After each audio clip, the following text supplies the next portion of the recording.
Yakuza, or Like a Dragon if you aren't afraid of change, is probably my all-time favorite video game franchise. It's a series of open-world action-adventure beat-em-ups with phenomenal gameplay and intensely beautiful stories about gold-hearted criminals making their way through life the only way they know how. By uncovering massive criminal conspiracies and pounding their big, strong fists against each other's shiny, muscly bodies. The Yakuza games boast some of the greatest stories I have ever had the pleasure of experiencing. They're powerful, emotional, heartfelt, and chock full of big bombastic spectacle, and they're also some of the funniest games ever made.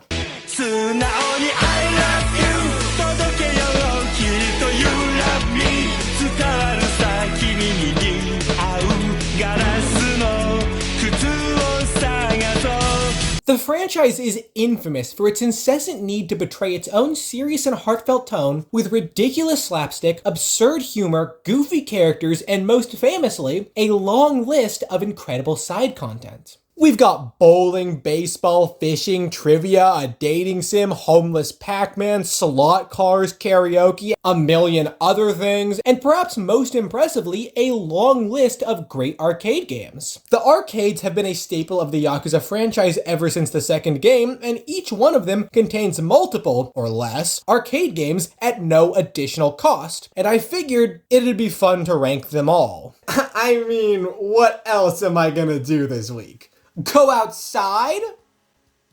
That would be violating my house arrest. Starting off with the first game, at least in chronological order, Yakuza 0 has one of the strongest and smallest arcades in the entire series with 4 great games: Space Harrier, Fantasy Zone, Super Hang-On, and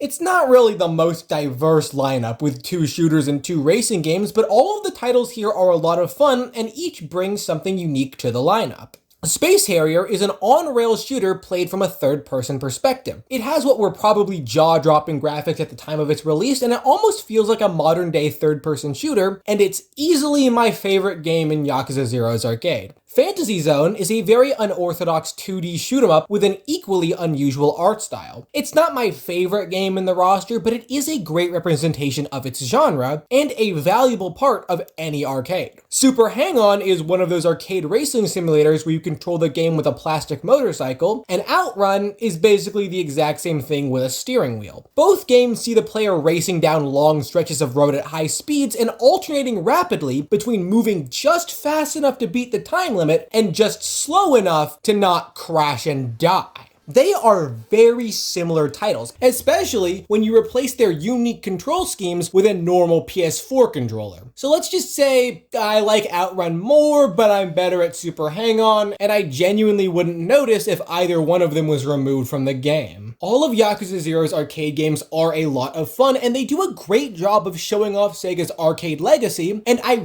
really appreciate the decision to exclusively use games that would have actually been in arcades during the mid to late 80s. It's a small detail that really adds to the game's immersion, and while other arcades in the series do reuse all of these games, Yakuza 0 uses them first, and it gets bonus points for that. Solid B tier. Now, I know that probably seems a little low for an arcade this good, but things start to get really crazy around Yakuza 6. Moving on to the next game in chronological order and the first in release, Yakuza 1 doesn't have a single playable arcade game, probably because it's old as balls. And while we're on the subject of games without arcades, Ishin and Kenzen don't have any arcades either, for obvious reasons, and I couldn't find any substantial information on the Black Panther games. I'm pretty sure that they do have arcades, but Japanese exclusive PSP title, not exactly the easiest thing to make a video about. So now that's all out of the way, let's talk Kiwami. I'm just gonna rip the band-aid off real fast with this one. Yakuza Kiwami probably has the single worst arcade in the entire franchise with only a single game and a bad one at that. MushiKing is a misogynistic rock-paper-scissors arcade game made for the grossest guy you know. Alright, I think we're good to go. Sit down. Fine. I guess it is a little more complicated than just that. For example, it's based on a real-world arcade game about beetles. There is a trading card mechanic.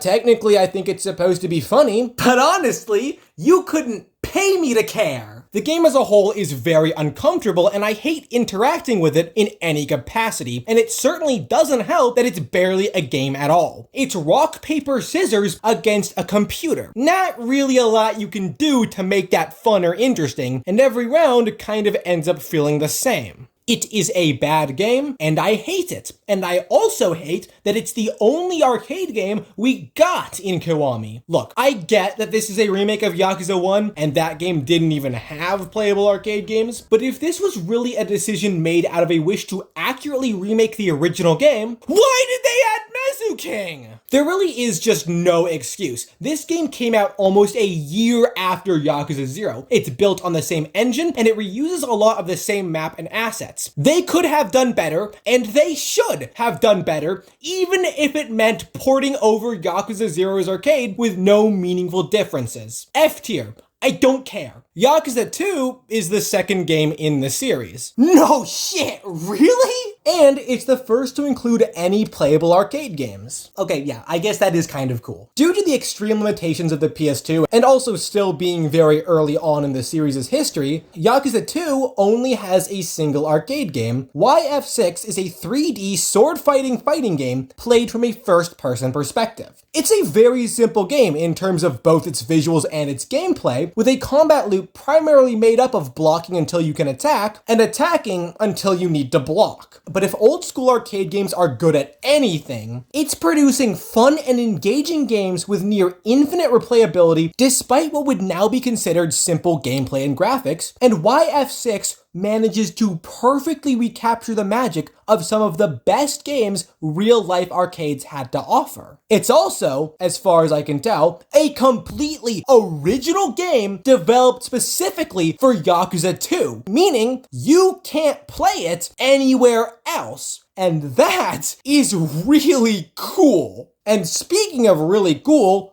look at this arcade. It is the only one that looks like this, and it scratches something in my brain that none of the other arcades can even touch. C tier. Yakuza Kiwami 2 is a remake of Yakuza 2 that ditches YF6 in exchange for 3 whole games. Virtua Fighter is a whole-ass fighting game included in its entirety. This game made groundbreaking, revolutionary contributions to both the fighting game genre and the video game industry as a whole, and it is very, very funny that this incredibly iconic and influential title has been relegated to a minigame in a much larger and more popular franchise. But I'm not really complaining because the Virtua Fighter games are awesome, and now I have one of the best ones basically for free. Virtual on Cyber Troopers is also really fucking cool. It's a third-person shooter deathmatch with traditional fighting game elements, which is a really cool concept being executed really, really well, and it's not really something I've ever seen before. Or at least, I've never seen it quite like this. And I'm honestly kind of surprised that this is the only appearance it's made in this franchise.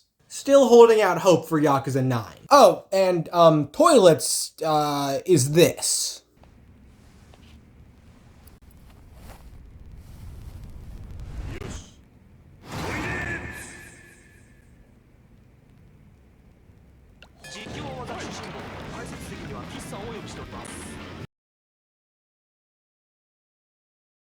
Despite being the first Yakuza game to make its way to the PS3 and the first to make the jump to HD, Yakuza 3 only has a single arcade game, Boxelios. Huh?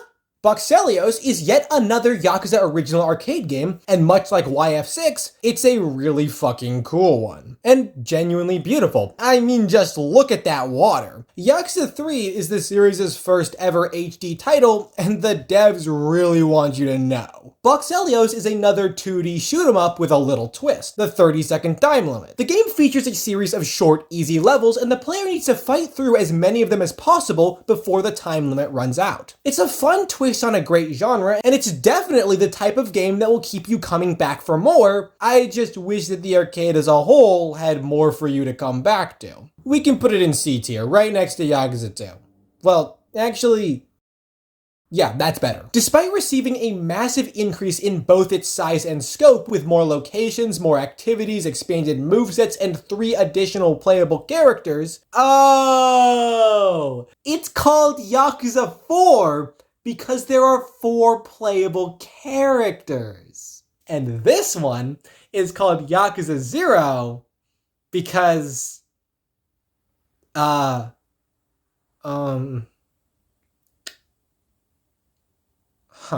Yakuza 4 only has 2 playable arcade games, and honestly, they might as well both be the exact same game. Buxelios makes its big return from the literal previous title, and Buxelios 2 is its brand new sequel. And that's it.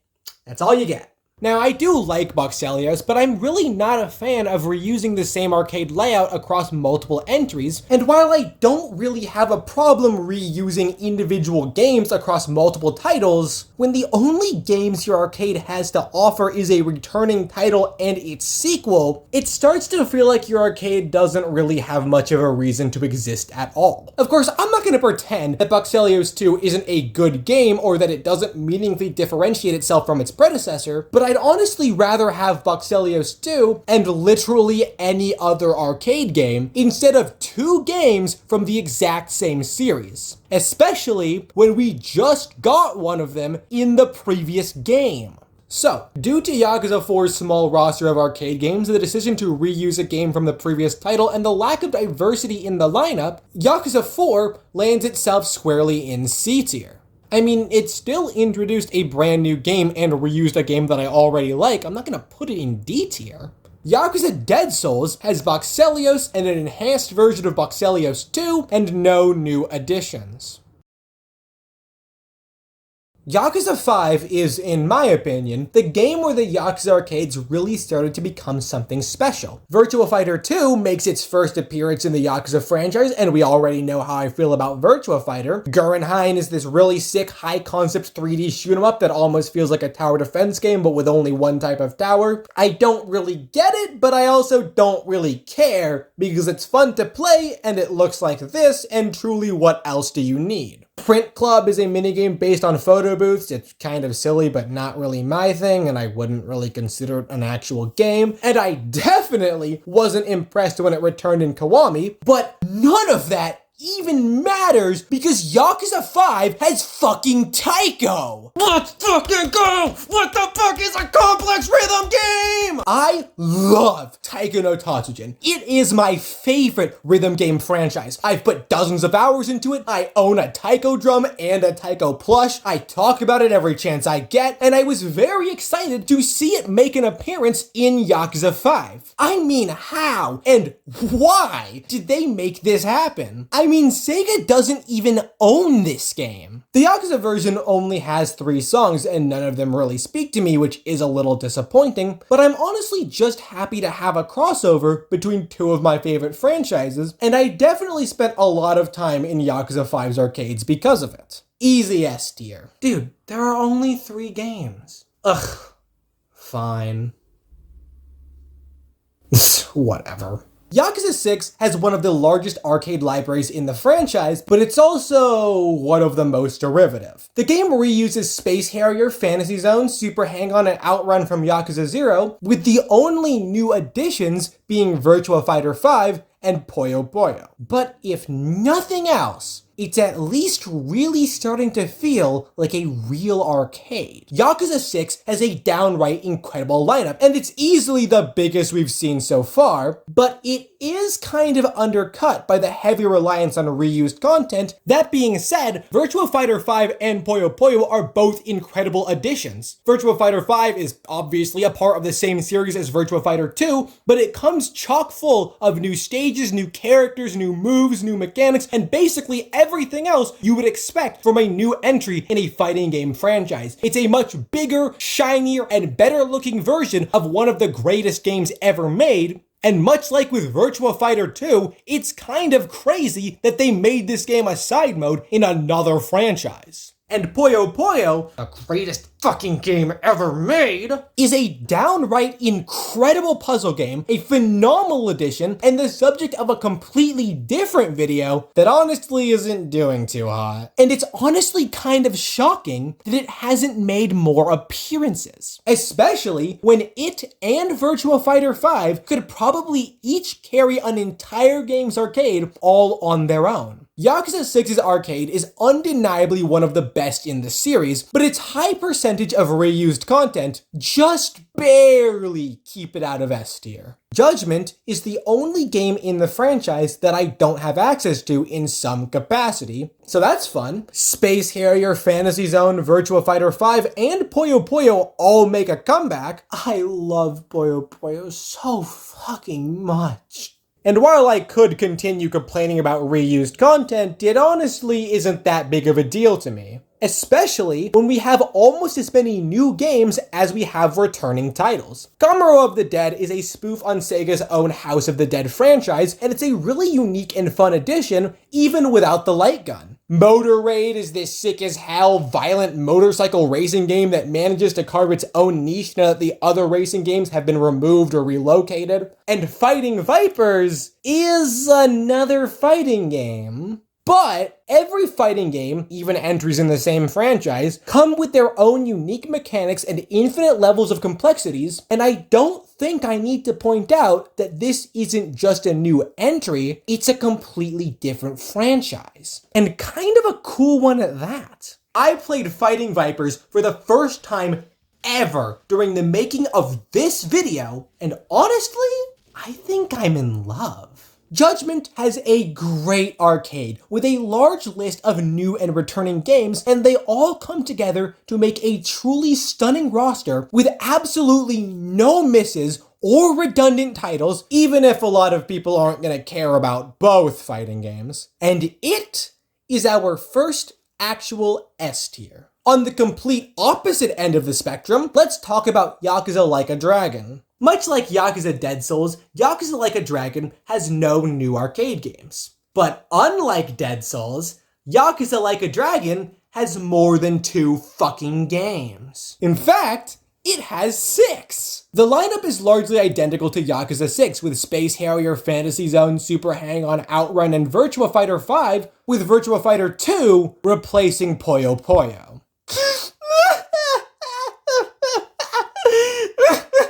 It's still a solid lineup, even without my baby, but it's also one we've seen before. And while I understand that in a game with a new cast, a new map, a new combat system, and a much larger scope than most of the series' other entries, there probably wasn't a lot of time left over to revamp things like the arcade, it's still a little disappointing that a game that does so many new things didn't add anything new to its arcades. But the individual games are all still as fun as ever, so I can't really put it anywhere below A tier. But trust me, I want to.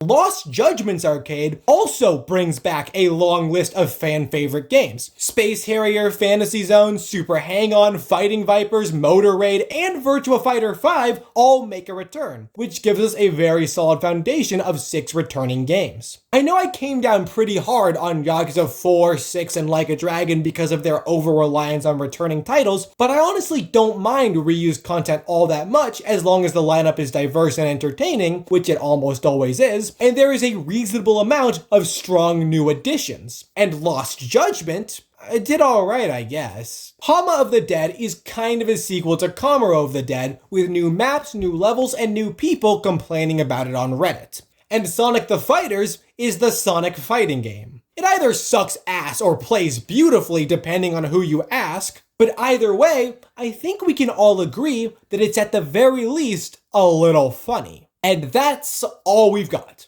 Lost Judgement doesn't have the best arcade in terms of new additions, but the large and diverse list of returning titles definitely keeps it from falling below the top of A tier, and the new additions just barely push it into S tier, because this is cool, and this is funny, and sometimes that's enough. Like a Dragon Gaiden, The Man Who Erased His Mouthful, has a much smaller arcade than most of the later titles, which honestly wouldn't be a problem if the lineup didn't have so many obvious gaps. We've got Virtua Fighter 2, Fighting Vipers 2, and Sonic the Fighters representing fighting games, with newcomer Fighting Vipers 2 replacing the original, and Motor Raid and newcomer Sega Racing Classics 2 serving as some genuinely incredible racing game representation. I'm always gonna be happy to put some time into some great fighting games, especially one we haven't seen before, and Motor Raid and Sega Racing Classic 2 might just be the best racing games that the franchise's arcades have seen, and we haven't really seen SRC2's style of racing game in the Yakuza franchise before. But Gaiden's lineup is definitely a downgrade in terms of its size, and it isn't particularly diverse. It doesn't have much we haven't seen before, it feels like a lot of very necessary titles are missing, and it's full of redundancies. I do like the arcade games we got, dare I say it, I even love them, but the package as a whole ultimately feels more like a fighting game compilation with a few racing game extras than it does a full-blown arcade, and it is especially underwhelming after the series of great arcades that we got over the past few titles. Am I being too harsh putting this game in B tier? I can put it above 0 if that helps. And ending it all with the most recent game in the series, Like a Dragon Infinite Wealth has one of the most disappointing arcades in the entire series, with only 3 games in the year of our Lord 2024. It's all new content, which is really cool, but I'm starting to think that new doesn't necessarily mean good. And when I say that, I'm specifically talking about Sega Bass Fishing. I'm already not the biggest fan of fishing simulators, and I really don't think that this specific version ever translated all that well to consoles. Primarily because the unique control schemes of higher concept arcade games rarely translate well to traditional controllers in general, but also because I kind of feel like this game's controls in particular fight me harder than the fish. I also think that including Sega Bass Fishing in any Yakuza game doesn't really amount to much, because honestly, if I'm in the mood to play a fishing minigame in a Yakuza game, holy shit, I have so many better options. On the other hand, Virtua Fighter makes a return with Virtua Fighter 3 TB. This is an altogether very solid version of Virtua Fighter with a fun team battle mechanic, and it's one we haven't seen before, so that's kind of cool, even if I am starting to get a little tired of seeing the series in every Yakuza arcade. And Spike Out is a fully featured arcade beat-em-up that almost feels like a precursor to the original Yakuza combat system. It's not really a genre that we've seen in the Yakuza arcades before, and it does a great job of filling the hole left behind by the franchise's now abandoned beat-em-up gameplay. It's easily the best part of Infinite Wealth's arcades, and single-handedly moves them up an entire tier. So congratulations, Yakuza 8! You get to join Yakuza 2, 3, and 4 in C tier, and in case you were wondering, you should absolutely feel bad about it. So there you have it, my official tier list for all of the Yakuza franchise's arcades. So what do you think? Do you disagree with any of my placements? Feel free to cry about it if you do. Or better yet, argue with me down in the comments. And then make sure to like and subscribe and ring the bell. That'll really show me how angry you are. Oh, and then tell all of your friends to like and subscribe, and then send me $1 bajillion. Okay, bye!